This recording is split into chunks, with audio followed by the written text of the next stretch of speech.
নমস্কার বন্ধুরা, আজকে আমরা চলে এসেছি ৮ নম্বরে মান্ডিতে। তো আজকে আমরা ঠাকুর দেখতে যাইনি, আজকে আমরা এখানে শুধু খেতে আসলাম। মানে আমাদের ঠাকুর দেখা পুরো কমপ্লিট, সব দেখেছি, কোনোটা বাদ যায়নি।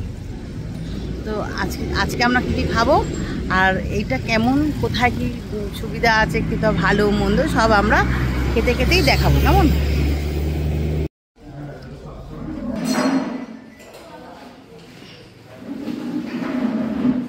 এটা দেখাচ্ছি, ভিতরটা, ভিতরেও বসার ব্যবস্থা আছে।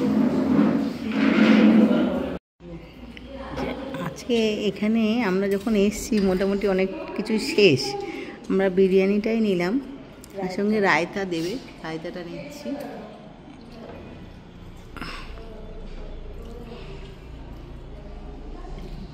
দেখি কেমন লাগে খেতে, তারপরে জানাবো। যে রায়তা,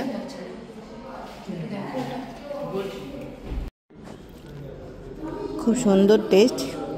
যে খেতে শুরু করেছি আমরা, যে খাচ্ছে আর আমি এই যে নিচ্ছি, খুব ভালো টেস্ট।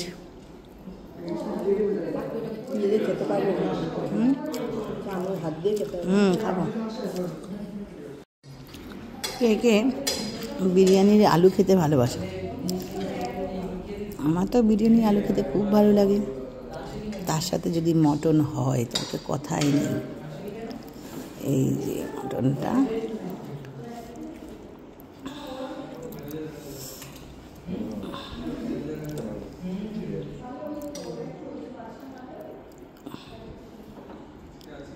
মন তো কথা বলতে পারছে না, এখন খাওয়ার চাপে।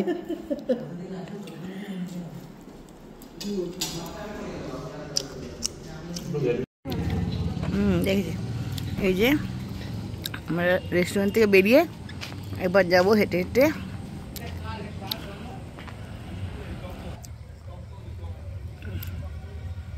যাবো, গিয়ে আমরা ওই বাদিকে একটু হেঁটে যাব ৮ নম্বরের দিকে।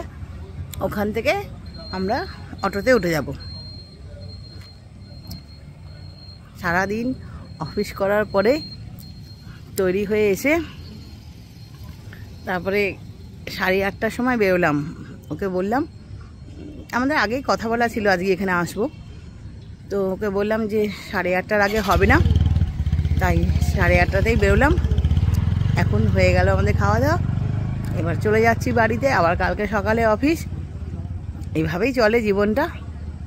তবে আপনি কিভাবে ভালো থাকবেন সেটা আপনাকেই ঠিক করে নিতে হবে।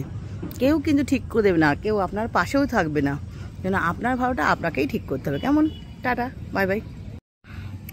যদি মনে হয় যে আমি ভালোভাবে বাঁচব, তবে আপনাকেই ঠিক করতে হবে আপনি কোন জায়গা থেকে বেরিয়ে এসে ভালোভাবে বাঁচবেন। কেউ কিন্তু আপনাকে সাহায্য করবে না, একাই আপনাকে বেরিয়ে আসতে হবে। হ্যাঁ, যে আপনার ভালো বন্ধু হয়তো সে বলবে যে এভাবে না এভাবে, কিন্তু সিদ্ধান্ত আপনাকেই নিতে হবে আপনি কিভাবে বাঁচবেন। ভাবুন। আমার ভিডিওটা ভালো লাগলে পাশে থাকবেন।